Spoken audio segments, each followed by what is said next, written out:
Bien. Ángel Rondón celebró la anulación de las pruebas a la empresa Odebrecht y dice que la justicia perfecta es la divina. El empresario Ángel Rondón celebró ayer la anulación de todas las pruebas obtenidas durante acuerdos de colaboración con la constructora Odebrecht por parte de un magistrado de la Corte Suprema brasileña. Celebro la decisión de un juez de la Suprema Corte de Brasil, que ha sido eliminando todas las pruebas contra la empresa Odebrecht basadas en testimonio para afectar a funcionarios y políticos en ese y en otros países, manifestó Rondón. Agregó, ya lo dije antes y ahora me toca repetirlo, la justicia perfecta es la divina, la terrenal, es susceptible de equívocos, pero al final la razón se impone y el bien triunfa sobre el mal. Bienaventurados los que tengan sed de justicia, Dale una leidita. porque serán saciados. En lo que yo encuentro la reacción del procurador antiguo. Un magistrado de la Corte Suprema brasileña anuló ayer todas las pruebas obtenidas mediante acuerdos de colaboración con la constructora Odebrecht, las cuales afectaron a varios políticos y empresarios de Brasil y de otros países en el marco de la llamada Operación Lava Jato. La decisión fue del juez José Díaz Toffoli, en respuesta a un pedido realizado por la defensa del presidente brasileño Luiz Inácio Lula da Silva, que llegó a pasar 580 días en prisión, condenado por corrupción y lavado de dinero, en un proceso que después fue anulado y que se basaba en parte en pruebas ofrecidas por Odebrecht.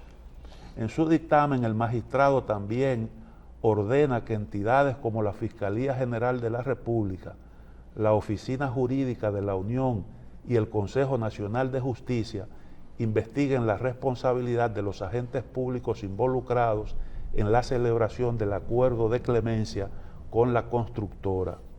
El actual presidente brasileño fue impedido de disputar las elecciones presidenciales de 2018 debido a que estaba inhabilitado políticamente. No entendí esto, doctor, pero una persona llegada al ex procurador general de la República del gobierno anterior, que estuvo en Brasil en un momento en que trajo las pruebas, nos hace saber que ellos han estado revisando esas noticias que acabamos de leer y dicen lo que anuló Brasil fueron las confesiones de Odebrecht. Aquí también se habían anulado ya en abril del 2021. No hay efectos porque lo anulado allá ya estaba anulado aquí. Entonces, no conozco realmente la diferencia entre la celebración de Ángel Rondón y la posición del ex procurador, que entiendo que debe estar interesado en que ese caso en todas partes se siga la misma línea, si se anuló allá. Probablemente esa persona está hablando con conocimiento de causa, porque dice que usted dijo que estuvo en Brasil, quiere decir que era parte de todas esas gestiones que se estaban haciendo. Pero es que me parece, perdóname, me parece que es muy allegado, porque oye como dice el texto de lo que me mandó. Don Julio, estuve revisando las noticias. ¿Qué quiere decir eso? Que o es un agente de Jean Alain o es Jean Alain. Lo que anuló Brasil fueron las confesiones de Odebrecht. Aquí también se habían anulado ya en abril del 21. No hay efectos porque lo anulado allá ya estaba anulado aquí. ¿Y por qué condenaron a Ángel Rondón?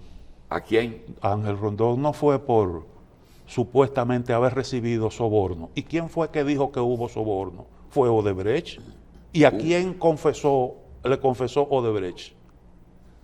Porque esas son de las cosas que hay que poner. Un juez de Brasil anuló el pasado miércoles las pruebas provenientes de estoy al paso porque está muy chiquita la letra.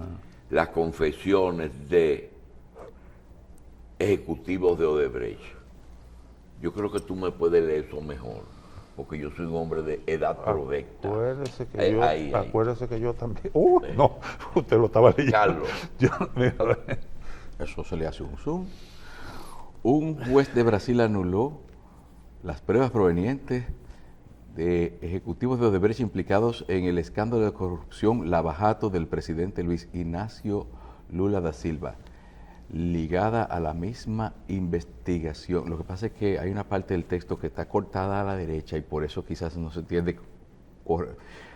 El juez anuló las pruebas provenientes de confesiones de ejecutivos realizadas en el marco de la colaboración firmado en el 2017 por Odebrecht son inutilizables por cualquier juez.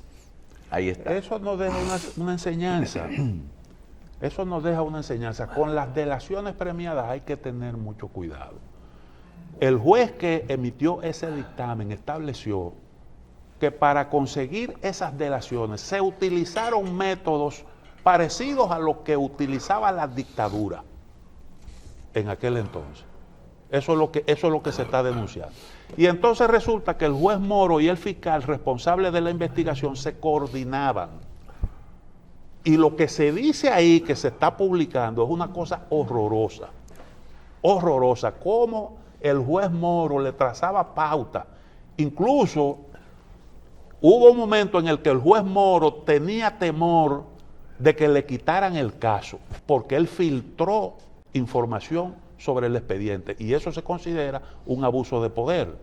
Y para que no le quitaran el caso, él le pidió a Delagnol, que era el fiscal jefe de la investigación, que atacara a la Suprema Corte de Justicia y la acusara de ser blanda con los corruptos.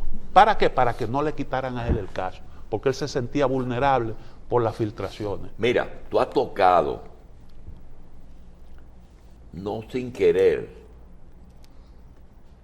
el tema más delicado del proceso que se está llevando aquí, y no del de Odebrecht, sino el de los moluscos. El de... Mira lo que está pasando. Primero, hay que irse al origen del nombramiento de los jueces. ¿Quién nombra el brazo político del poder ejecutivo dentro del servicio judicial? El presidente de la República nombra el Procurador General de la República. Pero en la Constitución del 2010, el procurador lo incluyen en el Consejo de la Magistratura. Bien, ¿qué es el Consejo de la Magistratura? Es el organismo superior del Poder Judicial que se encarga de nombrar solo la cúpula del Poder Judicial. Suprema, Tribunal Constitucional, que son los dos elementos superiores del Poder Judicial. Esas personas que componen el Consejo de la Magistratura, se dijo que elimina la influencia política en el Consejo en la justicia. Y si analizamos los componentes, son componentes únicamente políticos. El presidente de la República lo preside, el presidente del Senado, el presidente de la Cámara de Diputados, un diputado de un partido diferente a los presidentes de la Suprema y de las dos cámaras. Y el presidente de la Suprema Corte y un juez de la Suprema Corte. Si usted ve eso, lo que se cambió fue la forma en que anteriormente se elegían esos jueces. A su vez, ya el resto lo manejan los famosos consejos, Consejo de la Magistratura, Consejo del Poder Judicial, Consejo de los procuradores como de los fiscales. Entonces, ahora mismo, esa palabra que usted dijo, de que las delaciones premiadas a veces tienen problemas, ese juez Moro, que se vio obligado hasta buscar una posición electoral ahora mismo, Sí. me recuerda algunas cosas que pasaron aquí. Por ejemplo, ¿qué sentido tiene que uno de los mejores funcionarios del gobierno, de los gobiernos de Leonel, 2 años antes de terminar su segundo periodo y su tercer presidencial, lleve a Félix Bautista a la senaduría de Santiago y lo saque de OISOE, que había hecho un gran trabajo, protegerlo? Pero a su vez coloca al procurador ahí adentro, que en ese momento era Radamés Jiménez, no era Jean Alan. Y tercero, ese consejo del Poder Judicial, que es político, tiene un procurador que trabaja en los casos de corrupción y además es miembro del Consejo Judicial. Entonces yo me pregunto, cuando un fiscal o cuando el procurador se sienta con un acusado, le dice, óigame, yo tengo aquí, esto es política ficción, yo tengo aquí suficientes pruebas, mire, tengo esta prueba, tengo esta prueba, tengo aquella prueba, suficiente para, si usted coopera,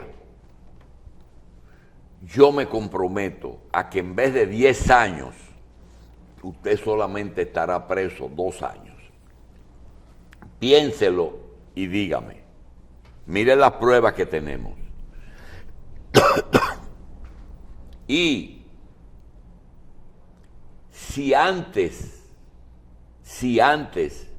de ser publicado que usted está siendo investigado, podría no incluirse en el expediente. Y nosotros queremos que usted, primero, acepte estas acusaciones. Segundo, que diga quién lo mandó y si eso tenía conocimiento el Poder Superior inmediato a usted. Y tercero, la suma de dinero que usted manejó tiene que devolverla. ¿Qué dice la persona? ¿Y cómo yo garantizo que lo que usted me promete me lo va a cumplir el juez? Si usted acaba de decirle a los jueces que ellos están vendidos. ¿Te acuerdas? Cuando eso está ocurriendo, le dice, y usted me está pidiendo que devuelva 5,000 millones que yo manejé. No. Primero, yo manejé 5,000 millones de cuentas que el Estado debía. De esos 5,000 millones de diferentes acreedores, personas que el Estado le debía y que era una obligación del gobierno pagarle, es decir, ya no hay delito, usted cobró el 50%, 2.500 millones. Usted tiene que devolver 2.500. No, porque yo no cobré todo ese dinero. Yo lo repartí. El 50% de una deuda, yo lo repartía en 5 personas de un 10%. ¿Y a quién? Yo un 10%, el buscón, el que buscó la deuda un 10%, el ministro de Hacienda un 10%, el contralor un 10% y en Palacio daba un 10%. Y usted se atreve a firmarme eso. No, porque yo no voy a quedar de soplón. ¿Y cuánto usted está dispuesto a devolver? Yo, estoy dispuesto a devolver. De mi 10, yo daría un 5. Por eso tú ves que una persona que manejó 16,000 millones, que cobró 16,000 millones en 8, en 10 años, prometió entregar 8 millones. 800. Entonces, yo me pregunto, esas operaciones, ¿quién la vigilaba? Entonces, el Poder Ejecutivo, a petición del mismo, porque hay que ser justo, a petición del mismo Ministerio Público, dice no, después no pueden decir que llegamos a acuerdos forzados. Nombraron una comisión de abogados, que hasta ahora nadie sabe ni los nombres.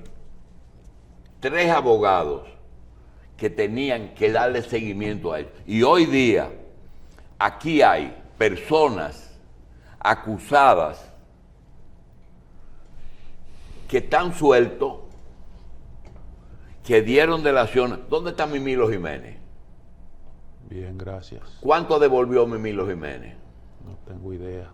¿A quién metió Mimilo Jiménez? A todo el mundo. Sí. Inclusive dijo que él cogió una carretilla y se la llevó al candidato del PLD. 2.700 millones solamente porque parece que él es recaudador.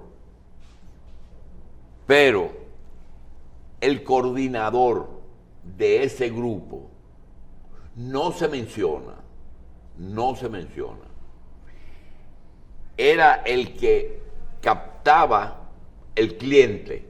El cliente es, ¿qué te deben? Me deben una declaración de bienes que hizo Balaguer en el 96. Una declaración de utilidad pública, perdón.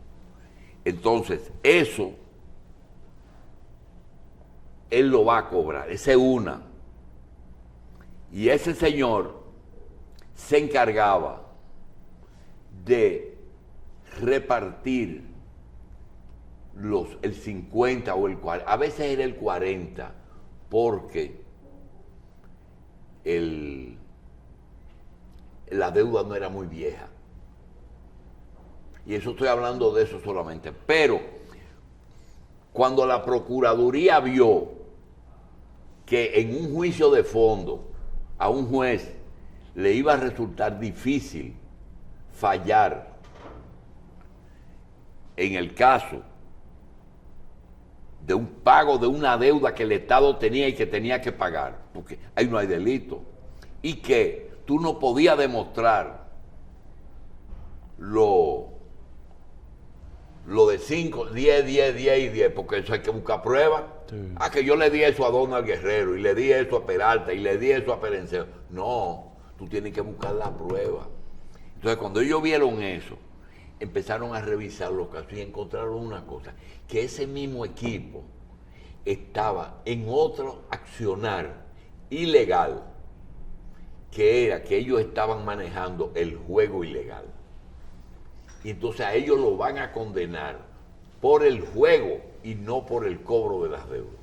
¿Por qué? Porque ellos tenían una cantidad de bancas que las ponían a operar, no pagaban los impuestos, hacían los cobros, no estaban registradas en Hacienda, pero tenían un problema. Funcionarios de Hacienda sí conocían la operación y dejaban tranquilos los inspectores a esa gente. Entonces, eso es lo que le dice la justicia, que es un caso complejo. Porque de eso no había precedente aquí, Cristino. De eso no había precedente. A la gente lo oye, pero eso es verdad. Yo no sé si es verdad, pero eso fue lo que dijo Mimilo. Eso fue lo que dijo Mimilo en su declaración. ¿Y quién es Mimilo? Mimilo es un hijo de un ex militar balaguerista que en vez de dedicarse a las Fuerzas Armadas y a la Policía Nacional, se dedicó a hacer negocio, ¿verdad?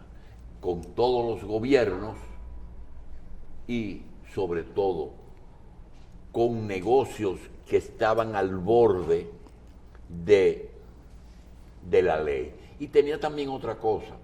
Recuérdese que deuda del Estado no es un delito pagarla, pero también que se recuerde que en la adjudicación de obras públicas no había concurso. El concurso fue a partir del último periodo de Leonel, que se creó la ley de compras y contrataciones. Con un director de compras y contrataciones, que recuerdo que hasta llegó a desaparecer la dirección que se encargaba de suministro del gobierno. Tú no has oído que ya no se usa suministro. Antes, suministro del gobierno compraba papel, compraba productos de limpieza, compraba todo lo que usaba una oficina y se lo vendía a los departamentos del Estado. En esa tónica tenemos la memoria de que cuando llega Jorge Blanco al poder, siempre y todos los partidos y los políticos tenían un juego que se llamaba hay que recaudar dinero para la política. ¿Tú sabes cómo le decía Peña Gómez en privado a la cooperación que hacían los funcionarios del PRD al partido? La parte. La parte. Había un lenguaje que dice, compañero, recuérdese de la parte. Y ese sí manejaba esos fondos con mucha minuciosidad. Ese no tomó un centavo. Era una gaveta y esa gaveta entraba y así había cuando venía un compañerito con problemas, ahí mismo le resolvían el problema. Pero parece que eso no era legal. Entonces, eso y otra cosa, ¿sabes cómo se llama? No el soborno, sino lo que se le entregaba a un militar por un favor, por una compra o por cualquier acción. La goma. La goma. Sí, La goma. Entonces, es un lenguaje que los que me están oyendo saben de lo que yo estoy hablando. Entonces, el gobierno de Jorge Blanco no se quiso meter en el problema. Y cuando estudian el asunto, Peralta era uno de los suplidores. Pero Peralta les recomienda, dice, mire, esto es serio y esto no es una mina, pero hay que hacer un mecanismo. Primero, tienen que poner un ministro tienen que hacer eso solamente con las Fuerzas Armadas, porque ningún partido de oposición va a tocar los guardias.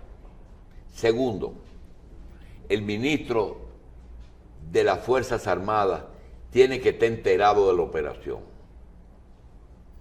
Tercero,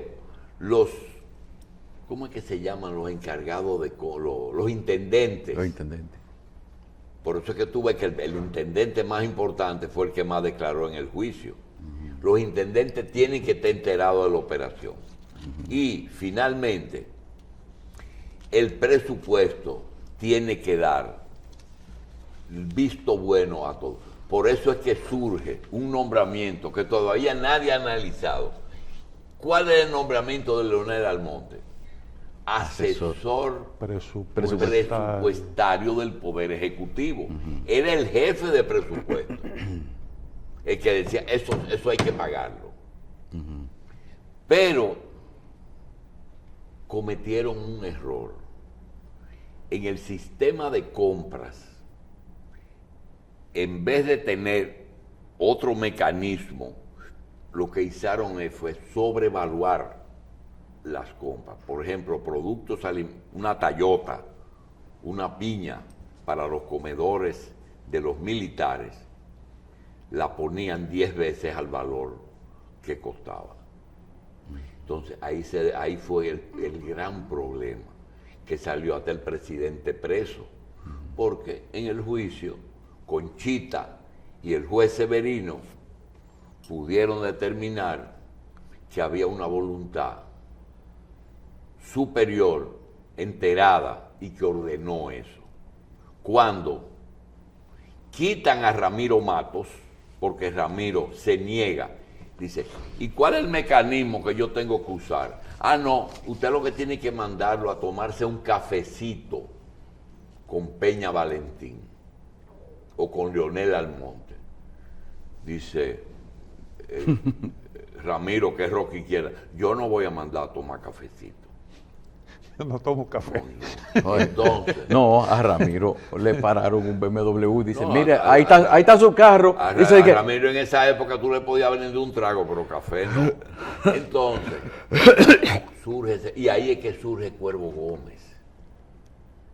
Entonces ponen a Cuervo, y por eso es que en ese momento, presidente,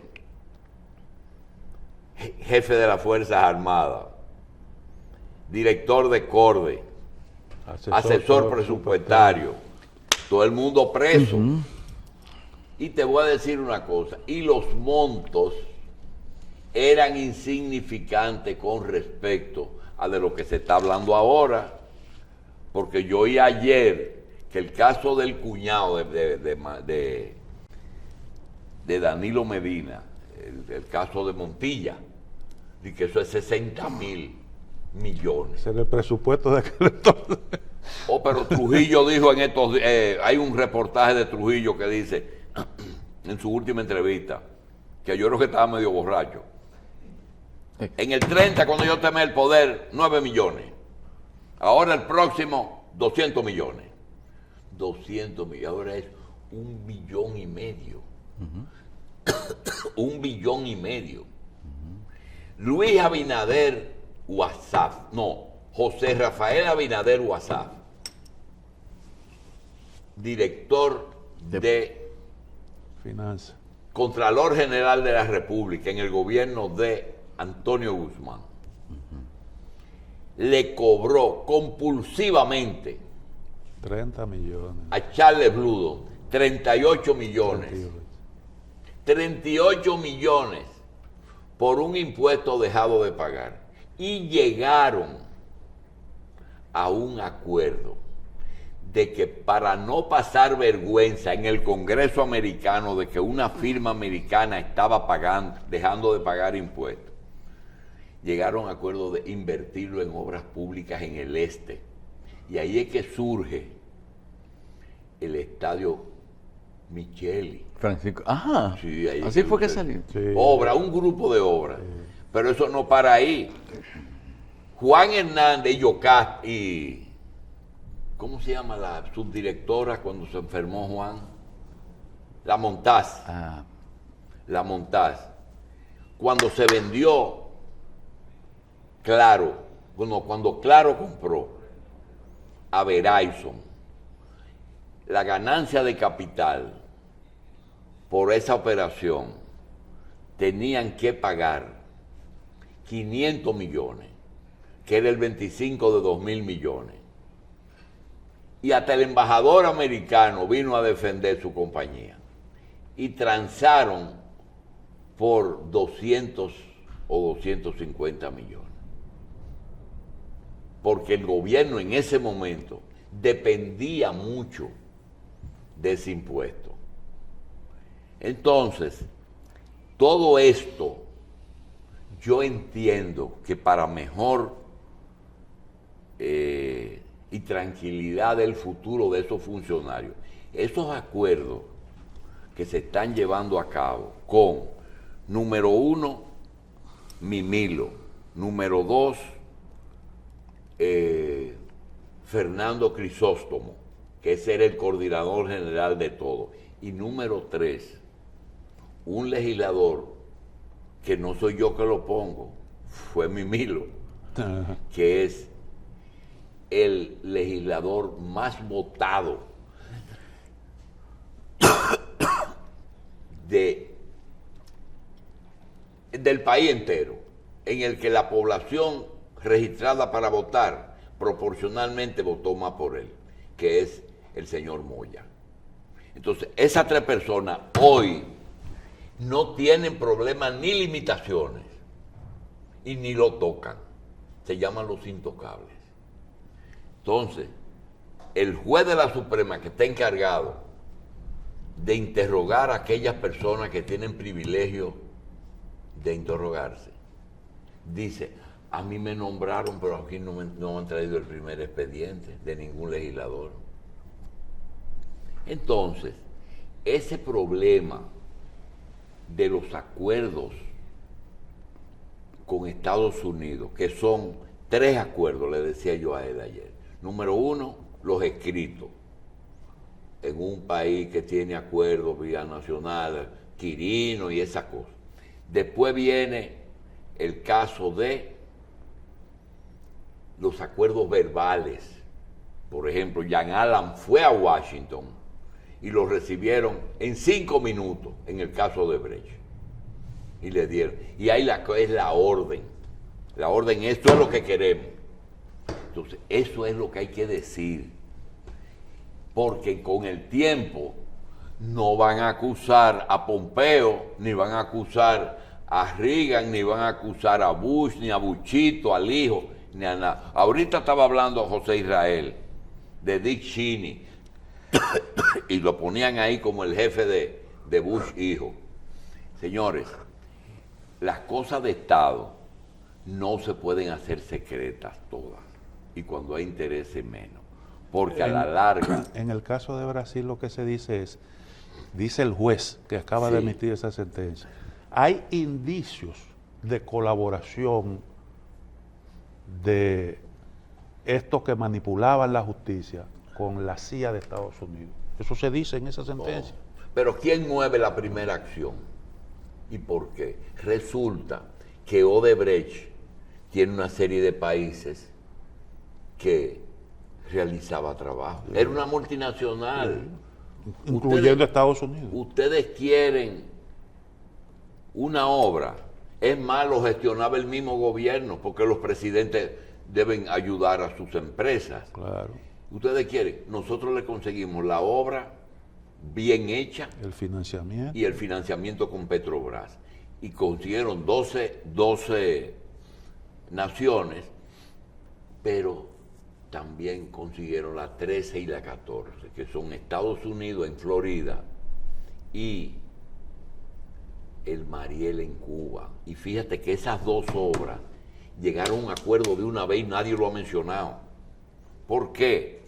Porque en Florida la intervención de Odebrecht en Estados Unidos es que le da a Estados Unidos el derecho hasta aquí y más que Y a tener todas esas informaciones. no, y que participó allá era investigada. Sí. Y lo de Cuba es peor porque se dice,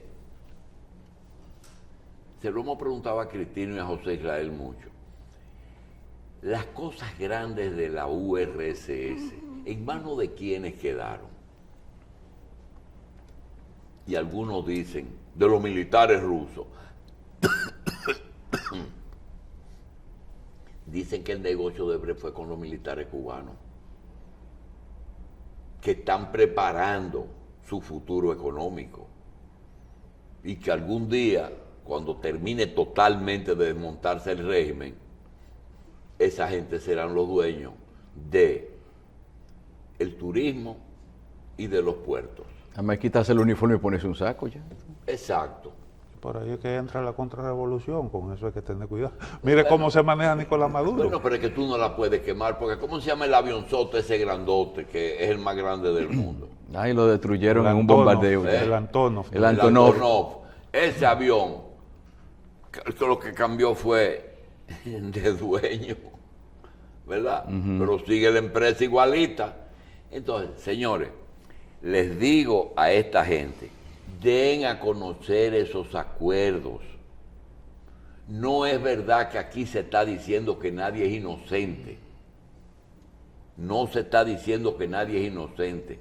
Pero quizás no sea lo culpable que se esté diciendo. Porque cuando tú dices 60.000 millones con Edenor, con Edesur, sí, pero son 60.000 millones que él se cogió o la comisión de 60.000 millones. Porque ahí es que está la solución. Usted tiene que devolver lo que usted se robó o lo que cobró de más. Y preguntamos, ¿los vendedores están prohibidos? No. A menos que el vendedor sea el mismo funcionario, ¿verdad?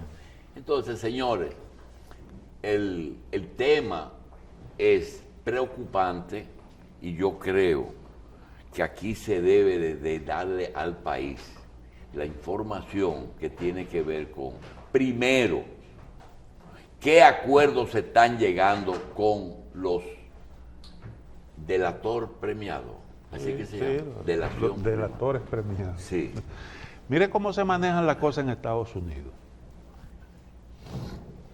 La justicia llega a un acuerdo. Ahora El mismo Ministerio Público. con César el abusador, ¿tú lo viste? No, yo digo el de Hunter Biden. Un acuerdo con Hunter Biden, el hijo del presidente de los Estados Unidos. Eso lo llevan donde un juez. Sí. En este caso una jueza. Y ella dice, ¿qué fue lo que ustedes acordaron? Y comienza a examinar. Y tú me estás trayendo a mí esto aquí. Pero esto es prácticamente, tú me estás exonerando de investigación y de posible implicación de este señor en otros casos. ¿Qué acuerdo es este que tú me has traído? Yo nunca en mi vida había visto uno, pero eso lo dijo un juez, analizando un acuerdo con el hijo del presidente de los Estados Unidos. Quiere decir que le querían dar un tratamiento a este señor por ser el hijo del presidente. Entonces por eso es que yo digo que con estas cosas hay que ser sumamente cuidadoso, muy cuidadoso, porque eso se presta para muchas cosas. Y fíjense cómo hoy en Brasil se están investigando todos esos acuerdos que se hicieron. Y lo que acaba de determinar este juez, lo que encontró. El fiscal ese que intervino ahí, le quitaron la diputación. En Brasil se la acaban de quitar por una decisión del Tribunal Electoral. Y el Tribunal Electoral en Brasil tiene 3 miembros que son de la Suprema Corte de Justicia. Y la decisión fue por unanimidad. Le quitaron la diputación. ¿Por qué? Porque tenía 15 investigaciones y en medio de esas investigaciones dijo, yo me voy a candidatear para quitarme este problema de encima. Sí, pero aquí eso no importa, porque aquí hay un Congreso lleno de gente acusada que nadie... Y señalada, ¿verdad? Sí. No, y intocable además, ¿verdad? Pero que no fui yo, fue Mimilo. Porque me dicen, óyeme, y tú te estás metiendo, señores, la edad mía no importa, pero yo le voy a decir una cosa. Lo que estamos diciendo es lo que otros han señalado, y sobre todo, que hay gente que no le pasa nada nunca. Y aquí no preguntan. Rolando Florian Félix, Arturo del Tiempo, Horacio Cano, Figueroa Agosto, Rizik, los hermanos Moya, César el abusador. Y aquí no se pregunta de nada y pueden ser los que le dé la gana y senadores y diputados y no importa, porque nosotros somos unos pendejos. Y los políticos, yo le di a este y yo le di a aquel. Vamos a una pausa.